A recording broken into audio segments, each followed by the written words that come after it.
Malerman. Hello, Mr. Tenney. How are you? Good. I have with me a bottle of Jack, a little can of Pepsi, and a glass with ice. I have a giant old Slurpee jar of straight vodka. Wow. Wow. Really? Okay. Is this something that I need to get into? No, not at all. It's something I need to get out of. I could use to get into something I need to get out of. Sometimes it all feels right. Oh, I'm rewriting. I'm reading. I'm writing. But I can't remember the last time I was like, actually, no, we need to stop this. Well, I guess smoking, drinking. There's a lot of things I need to stop. But I wouldn't know. I know this sounds terrible. I wouldn't know what to do if I didn't smoke. Well, one of the beauties of it is how well it goes with writing. Yes. Oh my God, man. I mean, I can't even tell you. And it would, if you told this to someone who didn't know this, they would say like, dude, you would have these ideas anyway. You just go outside or you take a pause, you would have these ideas. Cannot tell you how many times in the last 20 years or whatever, I pause, go outside, have a cigarette, like standing around thinking, and the next scene comes to me, the next idea comes to me, this kind of thing, the next whatever. And that relationship is nearly impossible for me to break. It's like having like a little friend outside. That's like every time I go out there, like whispers to me like, hey, how this happens next? I'm great. I've told people for years and years that some of my weirdest ideas come up when I'm watching the smoke from my cigarette just kind of float around. There's something so mesmerizing about it that all of a sudden my brain just goes into weird places. So, I mean, I associate it with everything. Like, I think that's the problem with me quitting smoking is that smoking, this, for as ridiculous as this sounds, throughout my entire life, smoking is like the thing that was always there for me. Yeah, I know what you mean, man. Like when the weather was bad, when my heart was broken, there was always a fucking cigarette waiting for me. When I'm anxious, when I'm excited, when I'm celebrating, when I'm waking up, when I'm going to bed. I mean, that all sounds like to somebody else would be like, oh yeah, hello, drug addict. And okay, yes, fine, of course. But there's nothing I value more than ideas and knowing what or coming up with what's next and coming up with books. And so many of those have happened in those moments that is what scares me more than anything about breaking that bond. Not the withdrawal, not the, anything like that. It's that sense of jeopardizing that relationship. Yeah. And I can't tell you how many, again, I know that I'm rationalizing my addiction, but yeah. I can't tell you how many relationships I have made because I smoke, because I went outside and was standing by myself having a cigarette and someone else came out to have a cigarette and I started talking to them because we had this mutual thing in common. And all of a sudden, like, relationships were born. Oh yeah. The Berkeley front years for me were what I consider, what some people seem to talk about, at least in movies, what high school and college were like, right? That sort of the best friends of your life, the like, that peaked party years, the reckless abandon, all that. And that whole crowd I met in the way that you're describing right now. Like went to the Berkeley front, we're outside, we're having a cigarette, you're meeting people, you're talking about who you are, where you're from, what life, blah, blah, blah. And had like 5 or 6 years of just total reckless joy with that gang. And met them like through exactly how you're describing. Yeah. Hi, everybody listening. Hi, everybody listening. This is the smoking podcast, I guess. Smoking and drinking. But you get to do this inside. Yeah, I smoke in my house. Yeah. I would be beheaded if I did that. Yeah, right? Yeah. But I do feel like there's a way to make this office like untouchable or so undesirable that Allison would never enter it. Well, when I had my parents living with me, I didn't smoke in the house for 3 years. So as soon as they left my space, I was like, it's almost like a way of reclaiming my house as my own. Oh, yeah, for sure. Like now I can do that crazy thing where I'm cooking and smoking at the same time. Oh yeah. How much horror do you read? I mean, like endlessly. I've been on a strict horror diet for for like 20 years now. It's been terrible for my skin.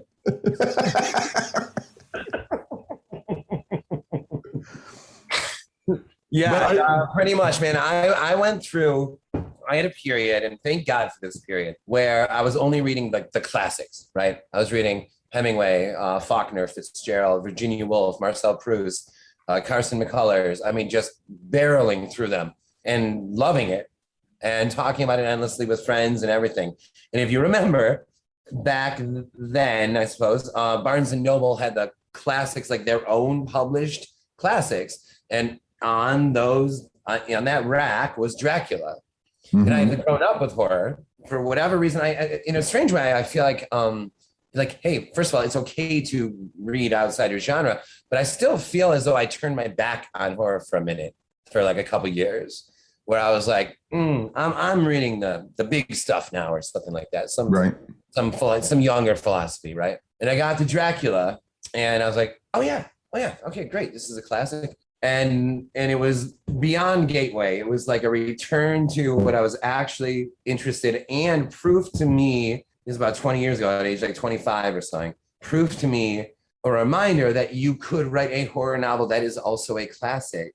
You can achieve everything you want in this. You can be as, I know that Dracula at the time was sensational or trashy or whatever, but it's obvious to us that it's not, that it's absolutely brilliant and a classic. So like you can achieve transcendence in writing, you can achieve genre, you can achieve trash, you can achieve the extraordinary, all in one book.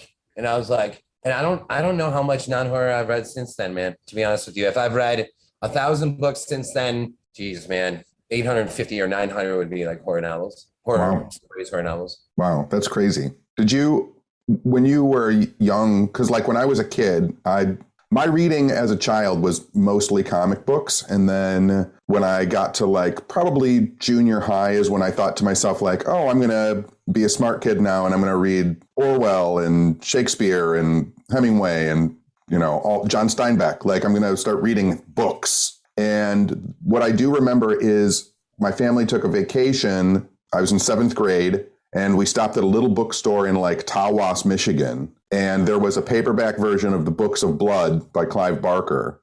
Oh, wow. And I bought it. Like the individual, yeah. So like the first 4 stories or whatever. Yeah. Not like complete. Wow, really? Yeah. With I have it somewhere. It's not in here. It's upstairs in a box. But it's like the covers had like these weird Halloween masks on the front of them. I remember that. But I bought that summer when we were going up north. And I was like, oh, I don't know if I want to read classics anymore. Dude, okay. This is a bit of like a revealing story, kind of, but the High Strung were on the road. So 20 years ago, the High Strung were I read Dracula on the road when the High Strung were touring. Not long after that, I was, we played a show in Philadelphia, and I made out with a girl afterwards, right? And I was at her house, and I'll just never forget this moment where she starts talking about horror stories. And I was like, oh, dude, I just read Dracula. And I'm like, my mind is like reeling about this right now. And I've been trying to write novels forever. And I was still like 4 years away from writing my first novel. And I'm like, I'm trying to write books and whatever. And she was like, oh, have you read Books of Blood? And I was like, no, what's that? And she was like, oh, dude. And she lent me like the complete set of them. Yeah. Man, the Yattering and Jack. I always think insane. Think of that one. I don't know what it is. I always think about that one, like just like ignoring and taming the demon through ignoring him. Yeah. It was just, and it was, when I read it, it was like, it was written in such a matter of fact way. Like, I'm just going to write these stories about these absolutely bizarre, gore-filled concepts in a way that they almost read like the original Books of Blood that I remember reading them when I first read them. I thought to myself, like, are these meant for adults, or are they early reader books? Like the way that they read so simply and so honestly, like, here's some more blood. Here's this crazy thing. Honestly, right.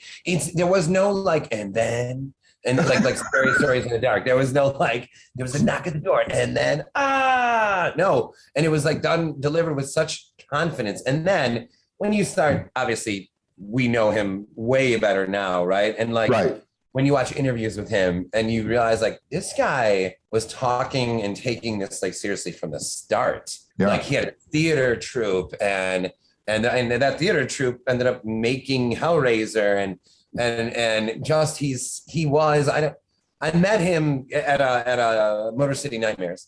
Mm-hmm. We met him, you know, kind of like, you know, book signing and oh, Mr. Barker, he blurbed Goblin. Oh, wow. You know, I didn't know that.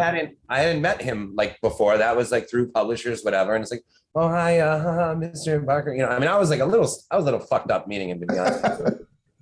But seeing all this stuff and to see like, holy shit, did this guy have a grasp on not just what he wanted to do, but there was like it just delivered with such confidence. And it's kind of what you're saying. I almost wonder if the thing that we're saying is simplistic or like matter of fact is just the confidence of it. Like, this is how it is. Yeah. And I think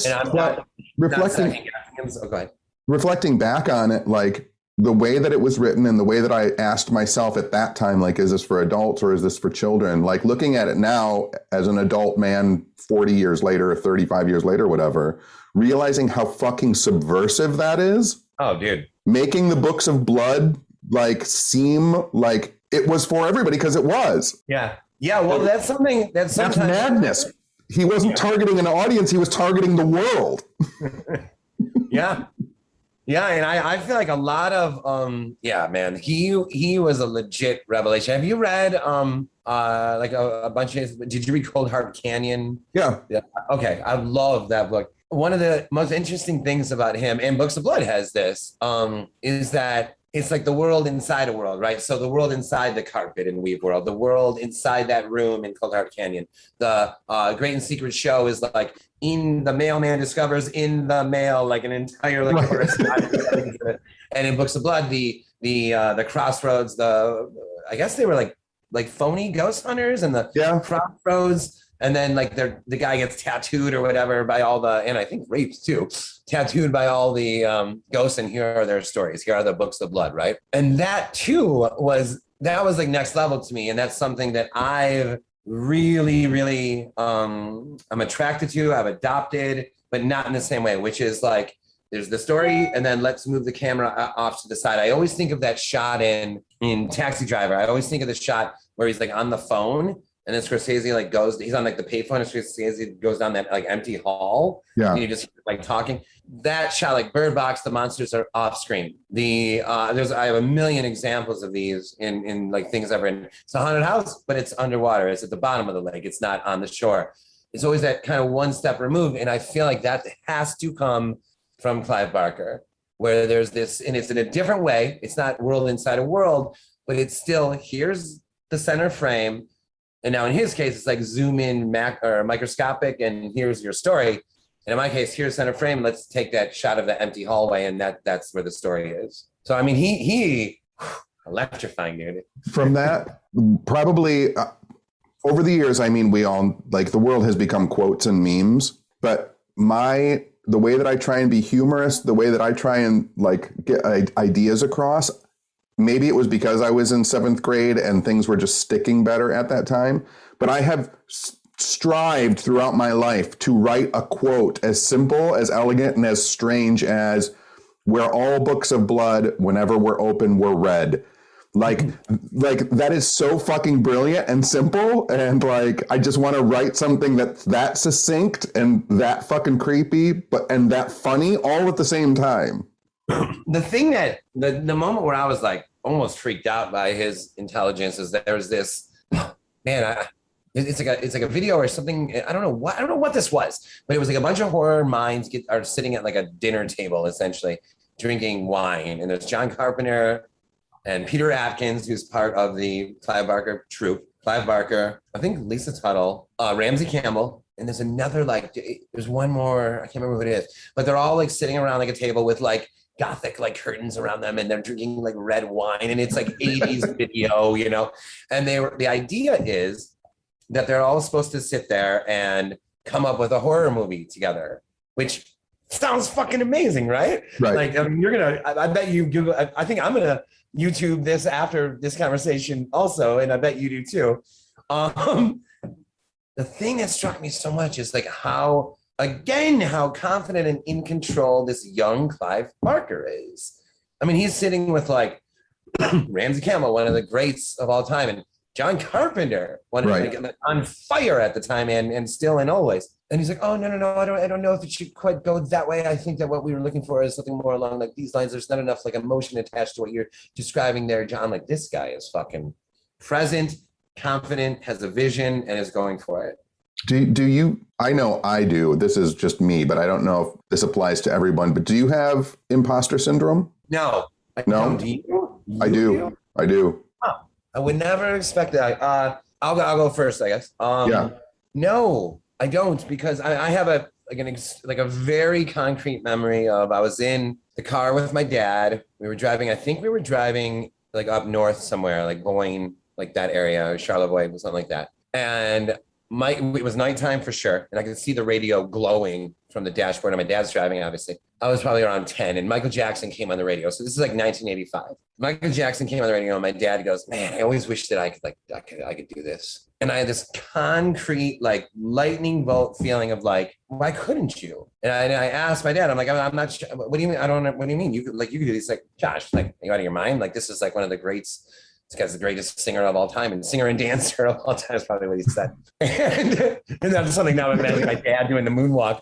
Right. But that could have been its own brilliant thing. And I feel like right away, I recognize like, Dad, this isn't like the Beatles didn't descend from Mount Olympus with tablets of song. They're four guys that did something extraordinary. I'm a guy. Dad, you're a guy. We can do something extraordinary. And that truth was evident to me from day one. The moments that I do get sometimes something similar to imposter syndrome is when you get a sense that somebody maybe is saying everything you're doing is great just because this one thing they love.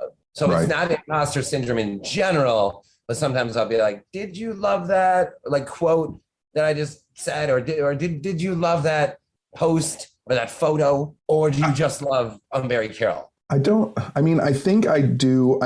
I might just be bad at compliments.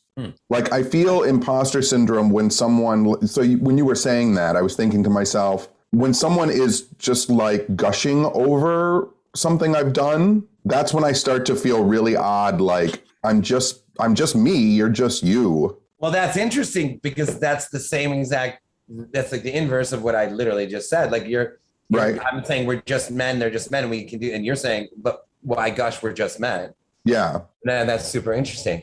Wow. But I am bad. I'm bad at compliments. I'm bad when I do a lecture and everybody stands up and claps, and then afterward, like I like to just smoke and talk to people outside of my lectures. Like that's just how I unwind. And when people start to go like that was great. You really made me think about this. Like I feel pride in what I do, but then there's also a part of me that thinks that what I'm doing they could do and therefore isn't so special. Okay. So I guess I would argue they could.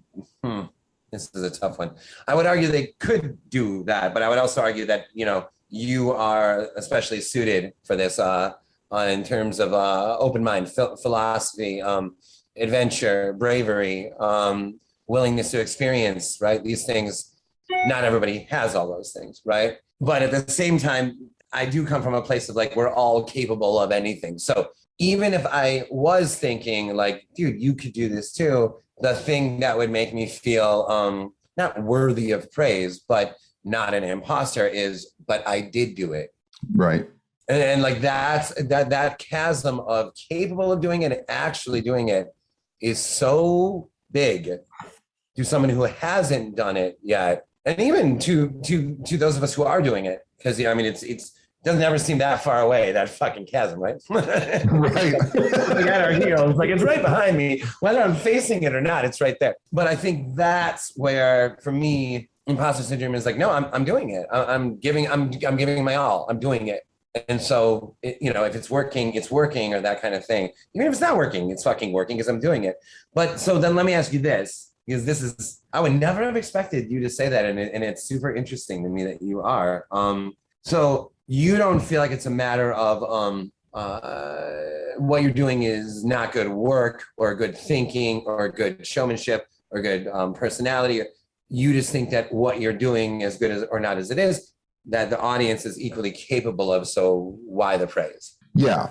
Yeah. I feel like if a person was allowed whatever privilege I have to be able to sit and watch cigarette smoke and think a weird thought, but then I guess in saying that, like the majority of my lectures and things that kick-started off what I do, I mean, that happened when I was a janitor and working at Kinko's and like working like it was happening then too, right? Like, so maybe you're right.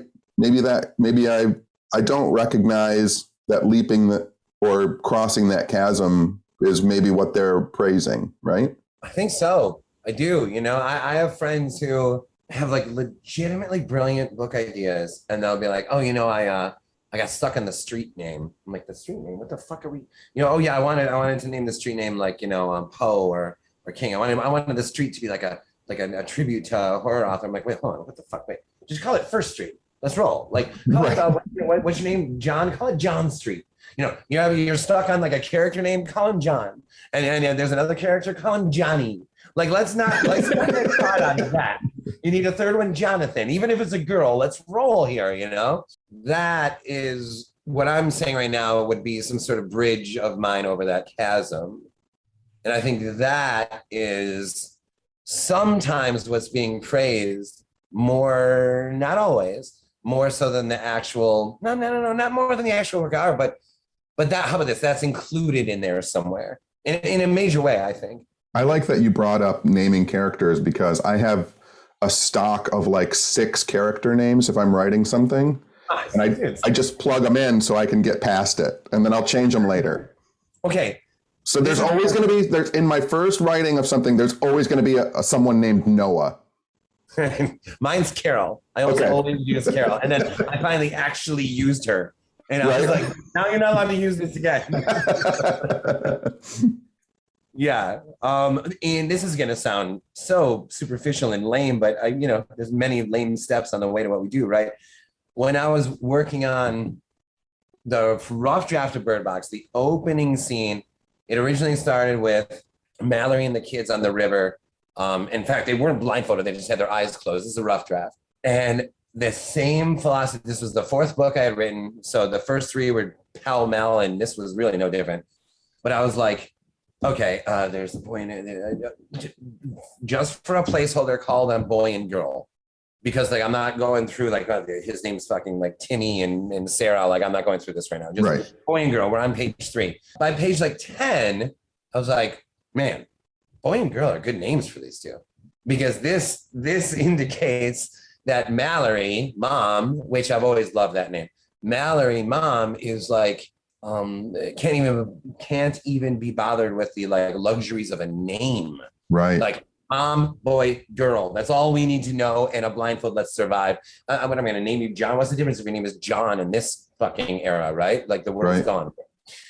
And so that was almost like a lucky break. But the reason that happened was exactly what we're talking about right now. Just give me a placeholder and let's get fucking through this. Yeah. The problem is, and maybe you've run into this too, when you use placeholders, you kind of end up getting married to them. So if you name the character Noah in the 2nd book and you name him that in the 1st book, you kind of get married to the name Noah again and for that character. So I have a series of disconnected short stories, and I used the placeholder name Noah. And by the time I got to the 4th short story, I realized that Noah was the character that I was writing those short stories about. So exactly what you're saying, like yes, yeah, that's like exactly. All of a sudden, I realized these 4 disconnected stories. Oh, this all could happen in the same universe to the same guy. Right.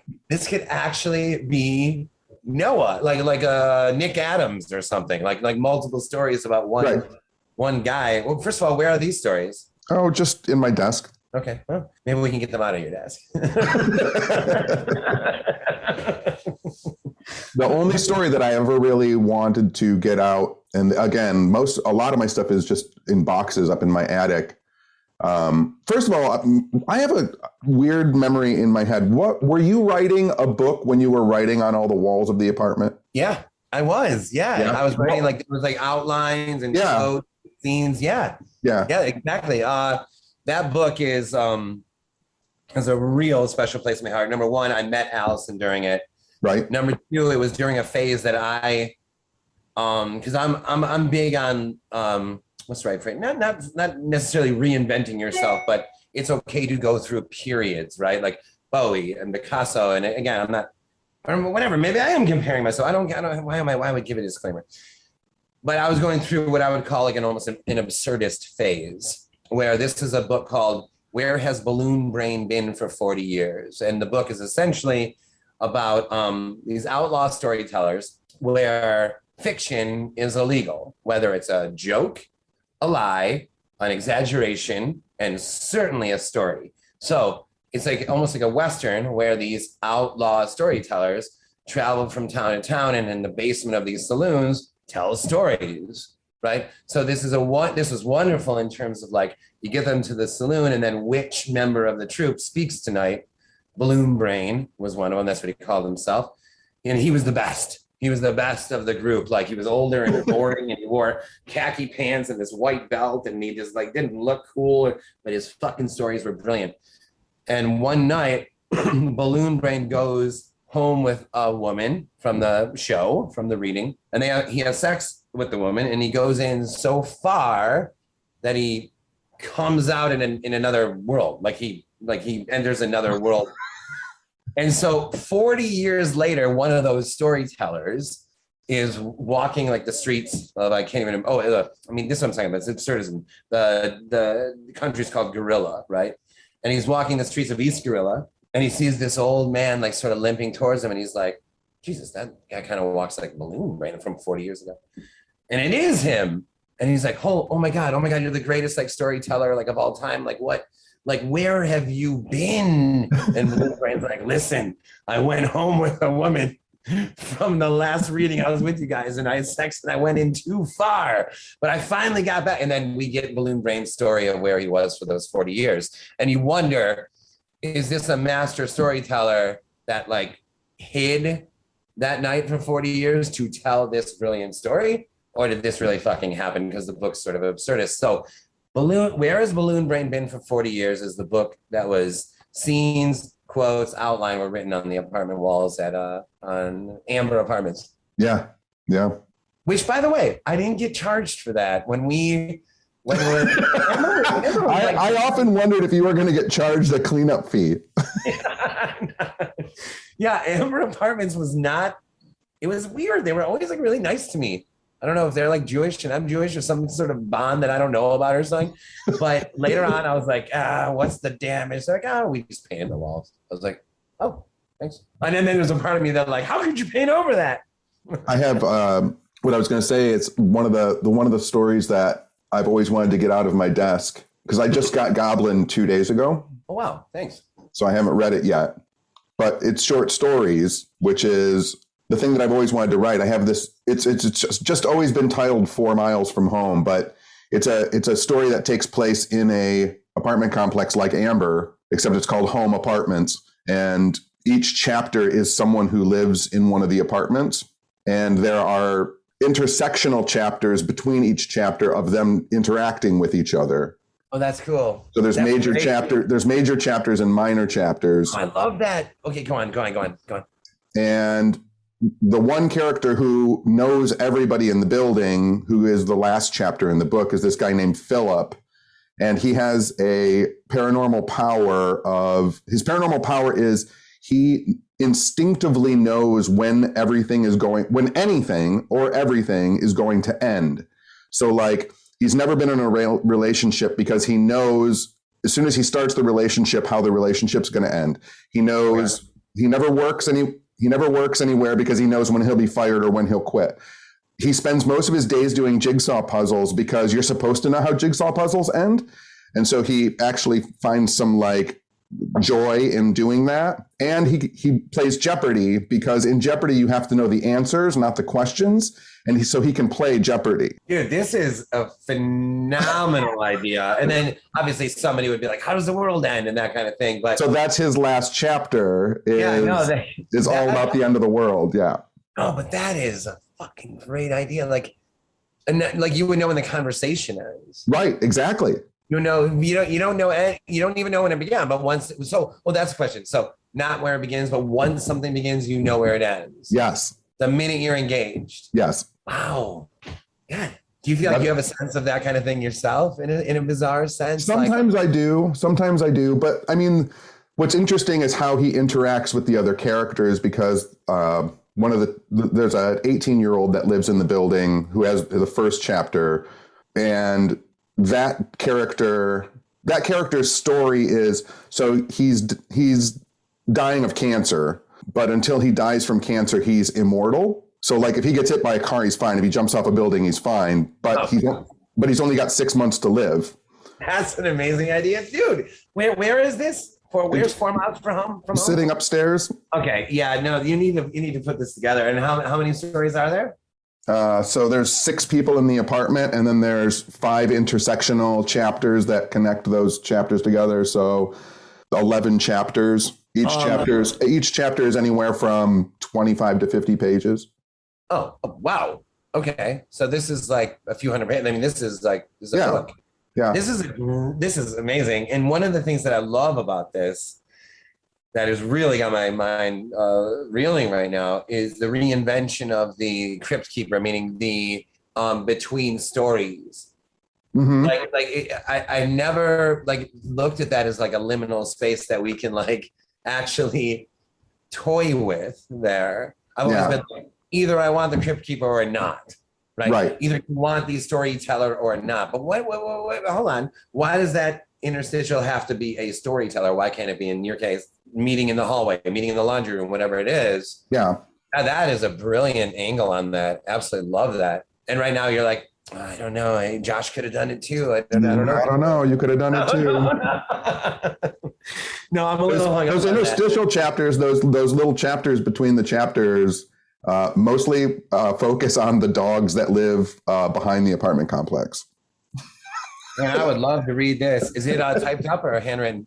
I think the last 6 chapters are all handwritten, but the rest is all typed up somewhere. Yeah, this is cool, dude. I think you would like it. Like I said, it's really funny because it starts the first chapter about the first character. It starts with these cops chasing the character around, and they get him on the roof of a building, and he jumps off the top of the building. I mean, at that point, you don't know that he's immortal, but he jumps off the top of like a 6-story building and then just hits the ground running. And then we go into his backstory. Like, this is not how I'm going to die. No, he can't die unless the cancer kills him. But like so I have like a. So he's an 18-year-old with that sense of immortality. You know, I can't be hurt. I can jump on trains and jump off buildings and drink as much as I want and smoke as much as I want. Basketball. Right. But he also knows that he's going to be dead in 6 months because of the cancer. Oh, these are great ideas, man. They really are. Not to bring everything back to smoking, but I do remember that I was outside a party. It all comes back to smoking. I was outside a party in Northville, and I was having a cigarette, and someone brought up that kind of thing, and they were like, smoking and this and that, and I was like, this is not how I'm going to die. And I'm like, I firmly believe that, and whether that means like if something bad happened, and then I'm like, okay, well now I drive off a cliff, but whatever it is, this is not. I refuse to let this. This is not going to be how this story ends. No fucking way. This story is ending in a spectacular fashion. This is. I got into that conversation. It was at a paranormal convention 2 years ago, I think, and someone said something like something about dying in your sleep and just going peacefully. And for me, ever since I read Cyrano de Bergerac, was like that was a seminal like work in my life. But like I always had this idea of like I don't want to die asleep in a bed.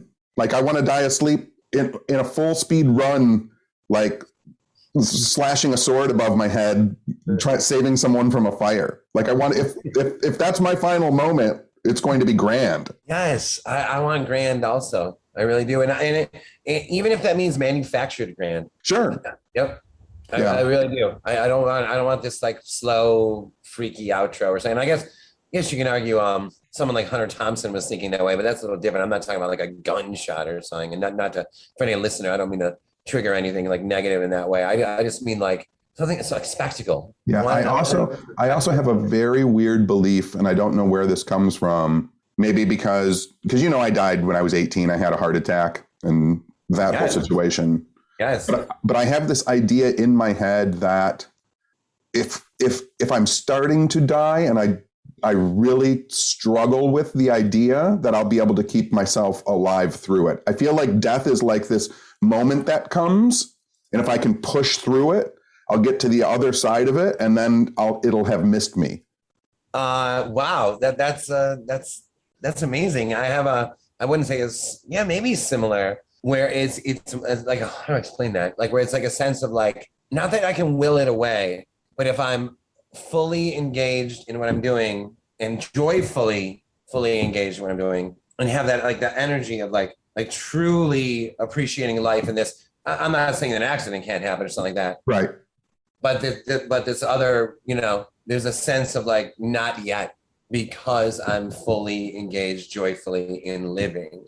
And that doesn't mean that like suddenly I'm in like, one day like, well, now I'm feeling like shit. Now it's time to go. No. It's just this sense of it. It almost feels like enthusiasm and joy can feel like armor.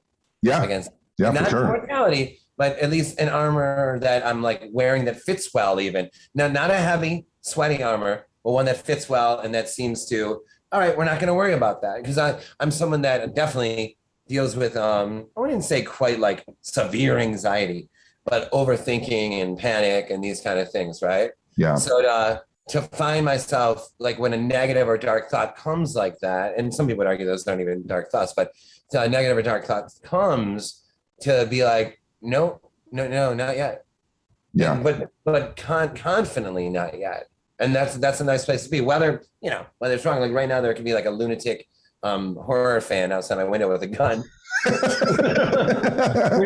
which would make this an incredible, that would be a spectacular ending. I talked about this with Jessica on the podcast one time, like after my mom died this year, like I would walk through the house and I would get like dark, weird, anxious, dark, horrible thoughts. But out loud, there's something about me where out loud, I will go, no, to the idea in my head. Yeah, that's amazing. And it chases the idea away. Right. And right. And so I feel like in the grand scheme of like death comes and it like, here's the specter of death with his scythe standing at the door. And I'm like, no. And okay, not today. Yeah. But I feel like in your no is this implied like one day. I'm not saying no forever. Right. I'm just no right now. So like I understand that you're natural. I understand that this is going to happen. I understand you're inevitable, but no right now. Right. Now will it work? I don't know. Well, sometimes it feels like that already has, right? Yeah. Yeah. I mean, when I died, the part of my death experience that I don't talk about is I didn't have a tunnel of light or anything. I was pure, like just consciousness inside of infinity forever. And there was nothing there but me. And my first reaction was to cover my eyes. But in that fraction of a second, which was also eternity, like I realized I didn't have eyes and I didn't have hands that could cover my eyes. And then I realized like, oh, this is what I've always been. But then in infinity, there came a moment where I became two ideas. And one was continue in infinity or have everything else. And when I became the idea of having everything else is when I opened my eyes in the hospital and I was alive again. Wow. Do you feel like that? This is okay. Wow. That's phenomenal. So do you feel like that decision or that feeling was based on your actual body was like, nope, we're going to make it. And then you're like everything else, or like which came first, the body or the mind there, I guess is what I'm saying. The decision or the body, like making it through it. I've never really figured out how I became those ideas, because the only thing that I could ever be was me in that moment. The thing that weirds me out the most when I think about the entire experience is that I was in forever and now I'm after forever. Like I'm talking to you, like forever is a finite period of time to me now because I live after forever. Huh. I don't know if that makes any sense. Oh, but yeah. My inner dialogue tells me that right now is after forever. Right. If you visited forever, you should still be. If you were in forever, you should still be there, but you're not. So Right. After forever. Yeah. Oh, wow, that's phenomenal. This might have to be the 7th apartment in 4 miles from home. Right. All right, that's it. That's the whole podcast. We can't keep going? Yeah, we can if you want. I don't care. A sense of like we should keep it like, I mean, is the idea to actually keep it sort of like, trim? No, I don't. It's so weird doing a podcast that is just a telephone call between people because everyone always, when I do other podcasts and stuff, they want me to be mic'd up perfectly. Like, do you have the lights on right? Do you have the mixing board ready? Like, there's all of this, like now doing podcasts has become like recording in a studio, right? But there's a part of me as a musician that sometimes just likes to pick up an acoustic guitar and the strings aren't tuned very well. I'll do my best to tune them, but I'll plunk out a little song. And that's what I feel like this podcast is. Like this podcast is just the normal state of people talking to each other. You know what I mean? Yeah, I think one of the brilliant things about this, the philosophy behind this is that instead of having like topics that you know or are familiar with, like today we're discussing this, you are aware that you will naturally talk about those things anyway. Right. So why not have like you and Jess just talk? It's right. It's not like if you two talk without like liner notes or without subject matter, you're going to be talking about the NFL the whole time, which I love the NFL. Listeners should ignore that remark if you don't. But it's not like suddenly you're not addressing anything like we just discussed, art and philosophy. I find your love of sports fascinating. Love it, like addicted. Love it. Yeah, and I know it's one of those. It's a weird one, right? Yeah, it's strange. I do not get it. Yeah, I know. Did you grow up playing sports? Oh yeah, captain of the track team in high school, captain of the cross country team in high school, traveling basketball league. Yeah, all while like trying to write stories and trying to write books. There's like a slim history of artists, athletes that I kind of look to. Bob Pollard, Guided by Voices, played college baseball. Threw no-hitter even. Jack Kerouac played football, I think in college even. There are a few other, not that many though, but that I find myself like relating to. Not that it's like there's an art to baseball. No, it's not that. I like the numbers of it. I like the action, the storyline, the fact that like a sporting event is like a movie that wasn't scripted. Right. I mean, there's a lot of things that like I love about it. I saw there was. I don't know how a person can like radiate. I mean, I know how people can, but you posted a video, I think it was on Twitter, of you making a basketball shot across your pool. That was a good one, right? There's a look on your face when it hits that you radiate like, fuck yeah, I just did that. That was the first try. Well, I had missed a million of them. And then I said, Allison, roll the camera. I'm going to make this one. And then she did it, and I was like, oh, yeah. Do you still run or anything? So Allison and I did, and she still does. My God, we could talk. I would love actually to do an entire podcast of just talking about Allison. That sounds like really, this woman is unbelievable. But she still does. But a few years ago, we were running like 4 miles a day, like 5 times a week kind of thing. I mean, really kind of going for it. We ran in like a relay, the Detroit Marathon. She was the first leg. I was the second. My brother was the third, that kind of thing. And then she ended up running the whole marathon alone, which is one of the only times I've ever been like sort of worried about Allison, because I've never seen Allison, and I would believe that you haven't either, tired. Oh, never. Wow.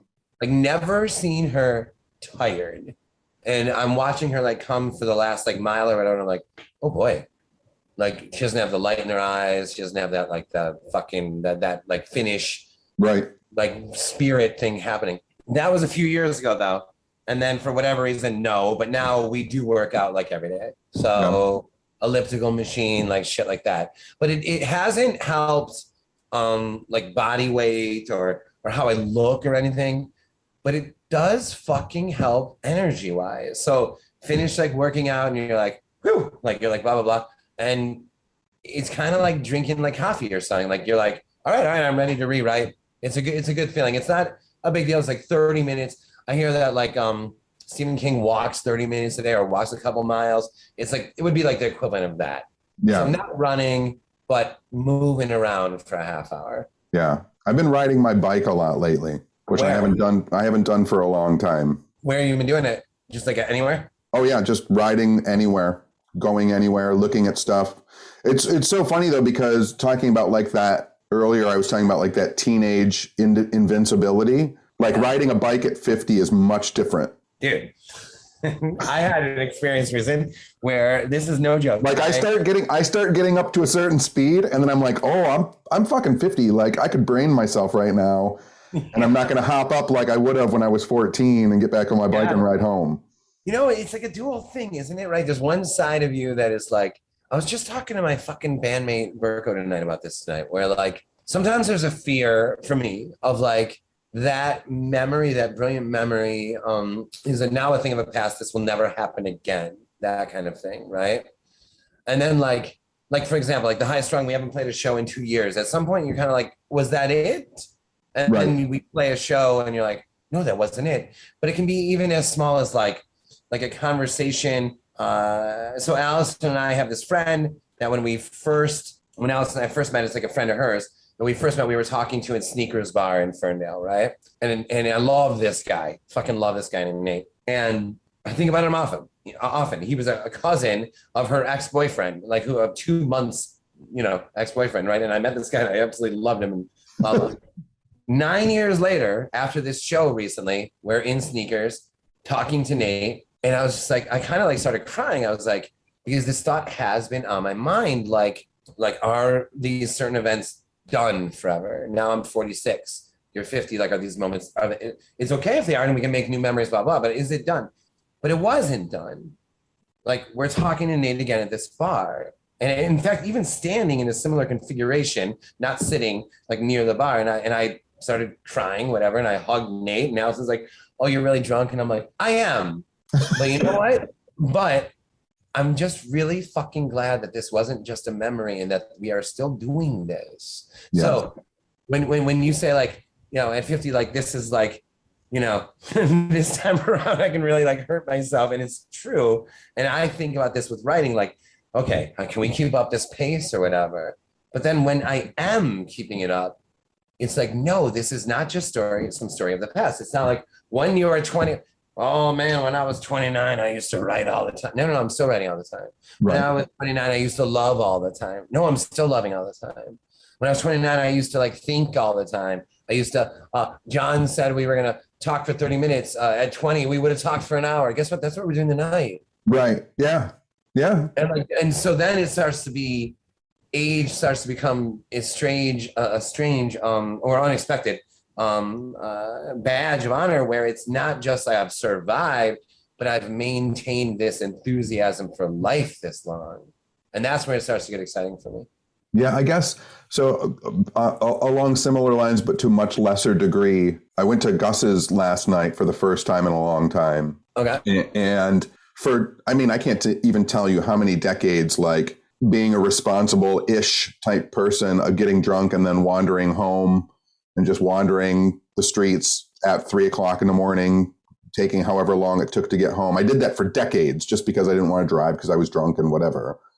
And last night I was there for the first time in like a year and a half, maybe, or a year. And there was a part of me, the bar closed. I had taken an Uber up there. I had never even considered like, oh, it's 3 o'clock in the morning and I'm 50.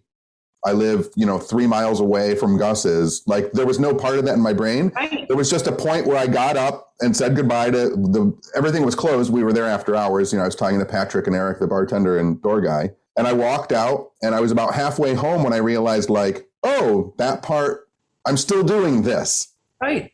Yeah. And whether or not that's still doing it is, it was 4 o'clock. It was 4 o'clock. I was drunk. I was walking through the graveyard And I was like, oh, yeah, it was great. It was a beautiful, I got home and I was happy. Like, yeah.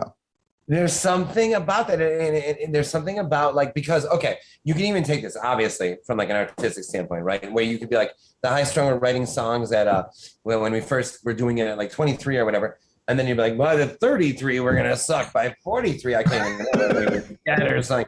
No, we're making a new album now that we like absolutely like fucking love. I'm writing books at an even like crazier clip than I was at 29. And it's not just production, it's being in the state of mind to want to do that at all, which kind of goes back to the imposter syndrome thing again, where it's like, no, I'm still on the other side of that chasm. And it's not the end of the world if well, it kind of is the end of the world of falling. I mean, in fact, I can't even, there's a couple of things I can't imagine living without. And those are like the impetus to write or the urge to write and sex drive. Like if either of those two left me, I feel like I would really start to worry in the same way that you would worry about a pet that stops eating. You'd be like, oh shit, we're near the end now if the dog has no appetite, right? Right. And those two elements, like anytime I'm like hitting on Allison or like turned on like crazy or something, I'm like, holy shit, okay, this is good. This is good. Like whatever this is like still like fucking running rampant and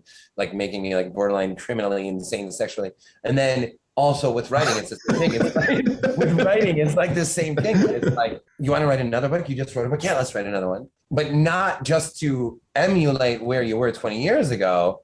But because you want to. Fucking want to. Yeah. I think the difficulty for me is in how many different, as many different people as there are on the earth, that idea expresses itself in that multitude of ways. So like one of the difficulties I had when I was living with my parents and talking to my mom before the Alzheimer's really kicked in on her was like, I kept wanting to hear from my mother that she had an unfulfilled dream. Like I had this idea in my head that because like she had been a mom and she wasn't really well traveled and she didn't write or paint or make music or anything like that. Like I would ask her all the time, like, what did you want to do?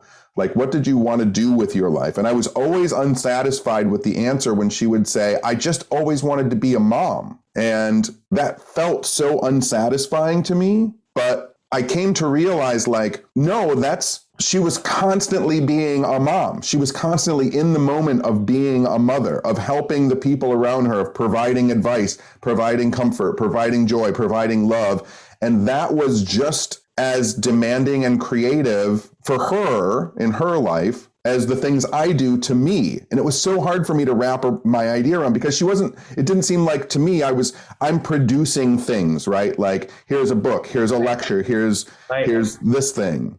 These tangible things that I can hold on to. And then she was creating all of this stuff too. It was just infinite because it was intangible. Wow. Yeah, this is really an amazing topic you're bringing up. I've never articulated what you're saying before, but I've absolutely felt this before. My mom has never said like I just wanted to be a mom, but in that sense of like my band toured the country for 7 years. I'm writing novels endlessly. Allison and I have traveled for that. Or dude, even going to Gus's and you and me smoking outside. Like, has mom done that? Has mom gone to the bar, and we're just having a cigarette outside, like rapping, like, or doing what we're doing now, like rapping about things for an hour, like on camera, that kind of thing, or audio, that, like, because these are exciting peak things. Even if you and I have a dozen peak, well, that's a lot. I was about to say a dozen in a day. That would be amazing. We have had a dozen in a day, which maybe it should be the name of this episode, a dozen in a day. But even if it's like daily, whatever, it's like, it's still electrifying to me. Mom, have you had that? But like, she's just not bent that way. It's not like somebody was telling her like, you can't have that. When I was having one of those conversations with my mom, this was probably 2 years ago, and I think I had just come back from a cruise where I was doing paranormal lectures on a cruise ship, and I was in Belize on top of a pyramid, and I came home and I told my mom, I was like, didn't you ever want to travel? And she goes, no, not really. And I said, but like, isn't there stuff you want to do? And she said, you realize that you do all the things you do because I made you. Yeah. You're her work of art. Yes. And I thrive and grow and do all these crazy things. And she sits there knowing it's because of her. Yeah. Yeah. I feel like, wow. I feel really, I completely relate to this, and I've never really had this discussion before, and I absolutely fucking love it. Because this is often like a joke I'll make, you know? I'll be like, somebody will be like, have you ever tried acid? I'm like, yeah, I tried acid, but the whole time I was worried about my mother's happiness, you know? And it's like kind of true, you know? It's like, and I think, and it's not that I was worried about my mother's happiness. I was worried about this fulfilled, this like maxed out life. And maxed out life does not have to mean, oh my God, Jesus, doesn't have to mean like bright lights, Vegas, doing coke, like jet setting or champagne. And oh my God, maxed out life is just being engaged, present, joyful, I would argue disciplined, working daily towards these things we want to do. Mom, did you do that? Well, her goals, your mother's goals were, or her goals or ambitions were like different than yours, which that's, whereas we were earlier talking about imposter syndrome, that is sort of the thing that I kind of start to struggle with, where I assume that everybody would want to do the same thing I want to do. Right. And I'm like, what do you mean? Like so the friends that can't in the street in the book idea. I'm like, what do you mean? Like, but like, how can you let that stop you? Like, Right. don't you have any idea like what you're missing out on by letting a street name stop you? But you know, maybe his ambitions are in a different spot than mine. Yeah. And then sometimes like thinking about when my mom said like all those things you're doing, like I made you and you want to do those things. And I think when I was saying like all of the things that she created that were infinite and intangible, that means that even with her being gone, those things, since they were never tangible in the first place, since they were never physical realities, even if she's gone, those things about her still exist in exactly the same way they always did. Like I could never hold my mother's joy. Like I couldn't put that in my hands, right? I could never like put her love in a bottle. Like that's not a real like tangible thing. So all the things that she wanted and desired and all the things she created were infinite in the first place. Wow. Yeah, that's So I'm creating all of this stuff that may one day just turn into dust. Yeah, but that's extraordinary. But she had a whole life where she created all of this stuff that can never go away. Oh, yeah. Sometimes. Well, I know that Allison is obviously an artist as well, and finishes works of art, and has done like mind-bending shit, and is only going to do more, including albums and this kind of thing. But I feel like she has an element of what you're describing right now about your mom. And I do too. I think Allison has it too, for sure.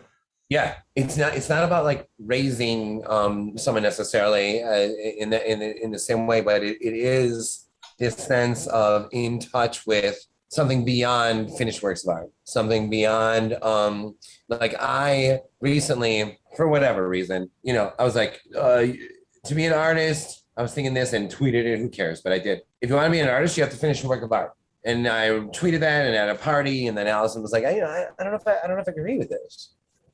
And I'm like, well, okay, first of all, okay, why not? You know, and we discussed it. And then there were other people at the party that were like, no, Josh, like, I think you're undermining like other walks of life where it's not as concrete what a work of art is.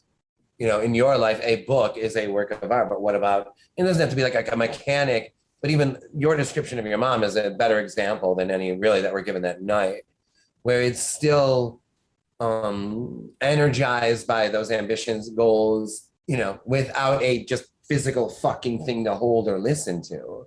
Right.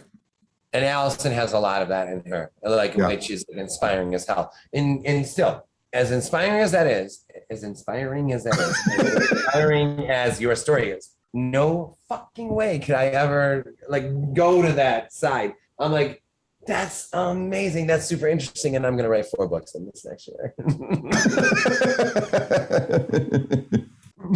Yeah.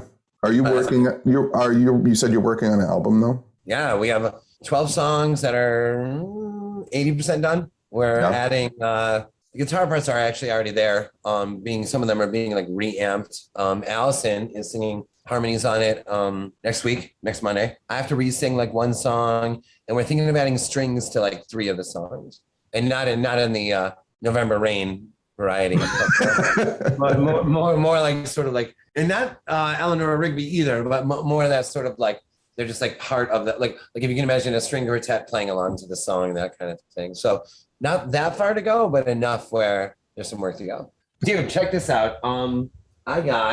This is the Nightmare on Elm Street box set of all 7 movies. The soundtrack to all 7 movies? Yes.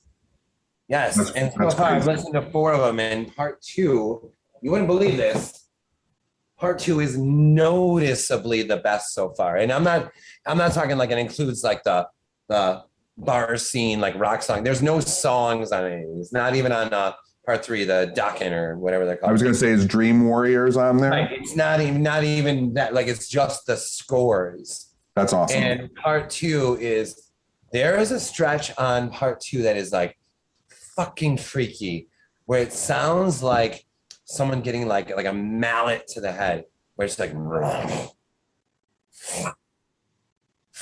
with like strings rising, and then there's this one extra element of like what sounds like Freddy like grunting, where it's like but his voice like so it's like and it keeps going for like a long time, and I'm like, it's fucking freaky, dude. I'm like writing The Office's like new book, and I'm like, I was expecting part 2 to be like nothing like what I'm hearing right now.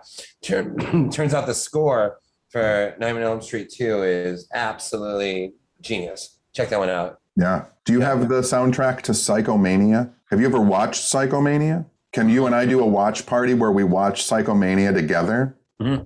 Do you not know what Psychomania is? Dude, I think I have this vague memory that I watched this with a band before. No, tell me. Psychomania is an English 70s film about a motorcycle gang. No, I haven't seen this. Doesn't sound familiar? And no, it does. No, okay. Yeah. The story arc is that Tom, the leader of the gang, his father was an occultist, and his father discovered that if you didn't fear dying when you died, you would come back to life. Oh, I love that idea. Yeah, and so he tells this to the motorcycle gang, and they all kill themselves to come back from the dead to terrorize the town that they live in. But so they all fearlessly kill themselves. Yes, like one guy just climbs up. He climbs up to the top of a building, and a police officer is like, I mean, the joke is the police officer is like, your motorcycle's misparked, and he's on like the 10th story of a building. He's like, I'll be right down, and then just walks over the edge of the building. But they're blasting their motorcycles through box trucks, and one guy wraps himself in chains and throws himself in the river, and then they all come back to life.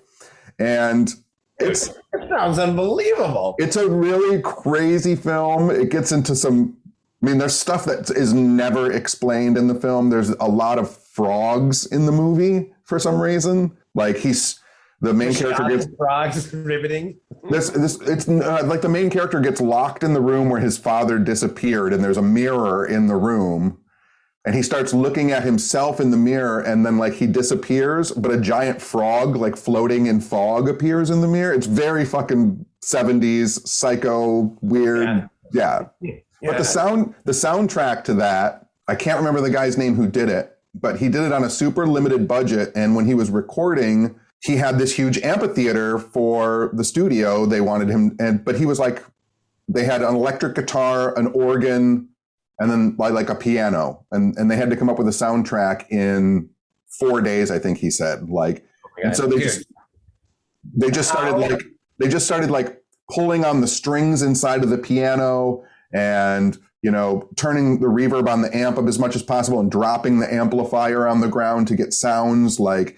And the soundtrack is really fucking 70s psychedelic, creepy fucking shit. Man, so the last album that we made with Jim Diamond, at the end of it, I was like, hey, Jim, would you ever be interested? It was at the Rust Belt. And I was like, have you ever been interested in, like, I just book you for some time. I don't really have anything, but I just come in and we just like, I'll make like scary sounds or whatever. And he was like, yeah, whatever. Yeah. But maybe that's something you and I should do together. Well, that would Like be we have fun. this, like we're both musicians, this like severe appreciation for horror music and soundtracks. Like imagine going into a scenario with like surrounded by amps and instruments, and we could use Allison's voice. And, Yeah, and just I could put my. I took it apart right at the end, the beginning of quarantine. But I made one of those. What are they called? Like fear machines. You know what I'm talking about? I know what those are. Yeah. Yeah, I built one a couple of years ago, and then at quarantine. Yeah. I bought all these like. I had a big wooden box, and I put all these like rulers on it and springs, and I had my violin bow. And I think all like the like reverb, like hallway sounds. And I bought reverb boxes that go inside of amplifiers and put them on the inside, and it makes a fucked up sound. I should rebuild it. Actually, we should make a horror movie soundtrack. That's what I'm saying. Like, dude, I don't even care like the cost of it right now. Like get a producer, go in the studio, but the key would be like surrounded by a bunch of noisemakers, right? Yeah. And then like, how good or not it sounds like, well, I guess that's up to him. But for you and me, like just surrounded by noisemakers, because a lot of my favorite like soundtracks are like, there's really not that much fucking going on. Yeah. And some of them there is, but some of them is not. It's like a repeating of like a brilliant sound or an unsettling sound or an unsettling mood. And it can even be quiet or this kind of thing. And we can have moments where it like peaks out or that kind of thing. Yeah. Maybe we should make a horror movie soundtrack together for a movie that doesn't exist. Perfect.